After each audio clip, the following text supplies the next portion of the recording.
Well, we're asking that very crucial question on whether the centre and the security forces indeed are cracking down harder now on the Maoists than they have in the recent past. Joining me to discuss that, the former Director General of Police from Andhra Pradesh, Mr. Swaranjit Sen. In the studio with me in Delhi, Mr. E.N. Ram Mohan, the former Director General of the BSF, and we're also hoping to be joined in the course of the discussion by Professor Hargopal from Chennai, who has been an interlocutor on behalf of the Maoists. We'll let you know as soon as we have that line with him. But Swaranjit Sen, I want to ask you first. Today's encounters, two of them in Chhattisgarh, an indication that the centre, the security forces really at the state level as well, once again saying enough is enough, and there have been these incidents of hostages and kidnappings, and now it's just got to stop. Well, I think at last the security forces and the government of India has got its act together in the correct manner, and the Naxals have felt the heavy hand of the government, which was always there, but I think government has always been very, very restrained in their reaction and in their response to all the offences that Naxals have been launching. So that is a big relief in a way, but again, neither the government of India nor anyone, no citizen would be really happy with anyone being killed. After all, there are our brother citizens, you know. So that aspect of it is really sad. Unlike what the Maoists and Naxals always feel when they knock off the police or innocent citizen, they hardly ever express any grief about it. But I'm sure that government of India or the government in general in India, no government would really sponsor any kind of killing of anyone. Unlike again the Maoists and Naxals. But I feel now the CRPF, now that they've got everything in place, they need to continue with what they're doing and really push the matter to its logical end. So Mr. Swaranjit Sen, essentially what you're saying is that sometimes it's nobody wants anyone to be killed, but unfortunately this is collateral damage in what's clearly a violent battle between security forces and the Maoists. We're also now being joined by Professor Hargopal, who's made it to our studios in Chennai. Sir, your comments on the encounters that took place today in Chhattisgarh, where near 19 Maoists have been killed by security forces. No, I think, see, the way that Mr. Swaranjit Sen spoke, I do not know what, he meant ultimately, that police is ready and all that. See, my basic question is that in Bastar, because I was the interlocutor, see, the problem is not Maoists. You see, we keep on mistaking Maoists and tribals. See, basically there is a tribal struggle, and the tribals of Bastar feel completely uprooted culturally, politically, economically and socially, and one should see the Bastar. I have been complaining against the media that we have never shown the living conditions of the Bastar, where children less than 5 years, all of them 100% they are naked, right. And the people are living in such a pathetic condition that there is an unrest, that we must understand. And Maoist movement is a manifestation of a deeper, what is the point, if suppose you kill 19 Maoists, will the movement or the suffering of the Bastar tribals will end by the killing of the Maoists, or you address the basic problem instead of addressing the symptom? Fair point. See, we have been arguing, therefore, we should be more concerned with the social base of the movement. That's right. Yeah. Let's take that to Mr. Ram Mohan, who's in the studio with us as well. The policy, if I remember it correctly, was clear, hold and develop in the Maoist areas. Now, the fact is, Professor Hargopal is raising very valid points about development and a social backwardness and economic backwardness that grips these areas. Nonetheless, it is a violent fight. There is no justification for that violence, perhaps, then on any side either. I have been trained in counterinsurgency. I have fought in Northeast. I was the IG operations in Assam against the Alpha, and I have been IG BSF in Kashmir.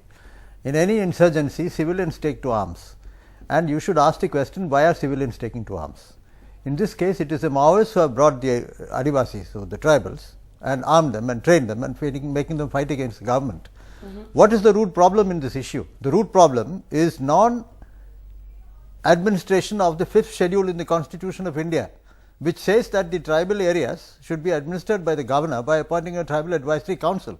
No tribal advisory council has ever been formed by the government of India since 1950, when the Constitution was framed. Sir, but the question is really in terms of security forces, given that this is a law and order situation in the country, what is the answer? Your arguments are valid when you say that there is this commitment that has been given in the Constitution that is not being met.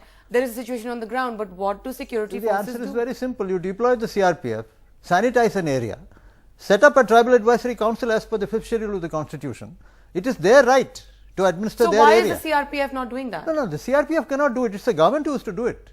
CRPF is an armed force of the government. Swaranjit Sen, do you agree with this that when the CRPF sanitizes an area, the government at that point must step in, that ultimately, while it might be a law and order situation, there might be violence, the root causes are not being addressed? Well, Mr. Ram Mohan Rao is a very experienced officer, and I agree with him 100%. What he said is the basic, and it's unfortunate that the basic had not been put in place. I also agree with Professor Hargopal to a certain extent.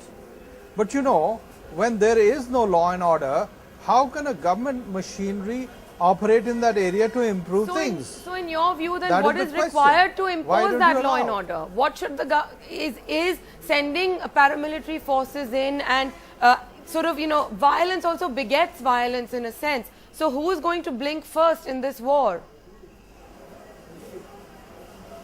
But this is the clear example of violence begetting violence.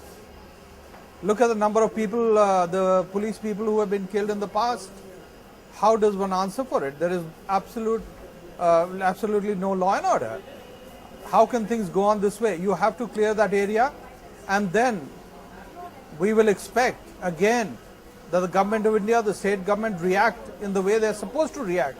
It is not that there is no reason whatsoever that people should be made to react against the government. Right, Professor, there are reasons. I'm not saying there are not reasons. We'll just take that to Professor Hargopal as well. Sir, Swaranjit Sen making an important point that at the end of the day, if the paramilitary forces are going in and clearing, sanitizing these areas of armed Maoists, they're also doing it as a reaction to the fact that they are coming under fire on a regular basis. No, let us ask the question whether Maoist movement is a result of failure of the state or failure of the state is because of the Maoist movement.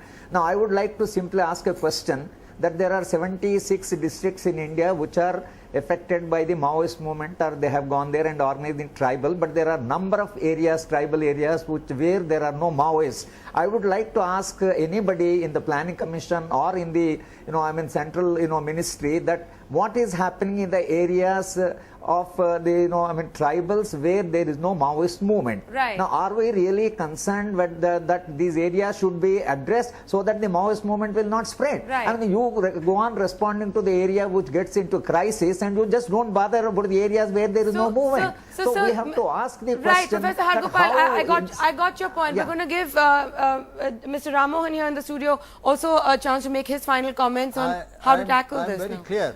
You see, the government by its inaction in not enforcing the Constitution of India has created a vacant space into which the Maoists have come. Right. And the only way to do it, as I told you, is to once the deploy the area is force cleared. to sanitize the area. Right. And first of all, elect a tribal advisory council at least Right. in one of the districts. Well, it certainly seems to be a long way to go before that kind of process comes in on the ground. The point is very different. The point issue at the whole thing is why are you bothered about these tribals? They are down at the bottom. Keep them there. Well, I'm sorry, this is the fact. So, as you're saying, ultimately it boils down to giving them the sense of governance Giving them for the rights of themselves, the Constitution which the Constitution has given them. You're not doing that. It's a very basic issue. Right. Swaranjit Singh, we'll give you the last word on this because both Professor Hargopal and Mr. Ram Mohan are making a very, very critical point that ultimately the centre, the government is not giving them the rights that they are meant to have under the Constitution. Very quickly, your last words. Well, I agree with both the sides, but the only thing is, just as Professor Hargopal said, there are a number of tribal areas where this problem does not exist. Why doesn't he look at that? It obviously means that the government of India or state government is doing its job there. Is it not? I mean, he should agree to that at least. And if conducive atmosphere is provided in the other disturbed area, I'm sure, learning from the other experiences, Right. the government of India and the state government will react properly, at least now. Right. At least now. Right, Mr. Ranjit Sen, Mr. Ram Mohan and Professor Hargopal, thank you all so much for joining me. Unfortunately, completely out of time tonight on this discussion, but it's not one that ever seems to have any end, and the violence does indeed continue in all the states that are racked by this kind of law and order crisis. Do you have the NDTV Profit app? All the markets, all the news in your own homemade, ready-made portfolio available there for you. We will right now answer what you should sell, what you should buy when markets are down. Download at ndtvprofit.com/apps. Get the best app from the channel you trust.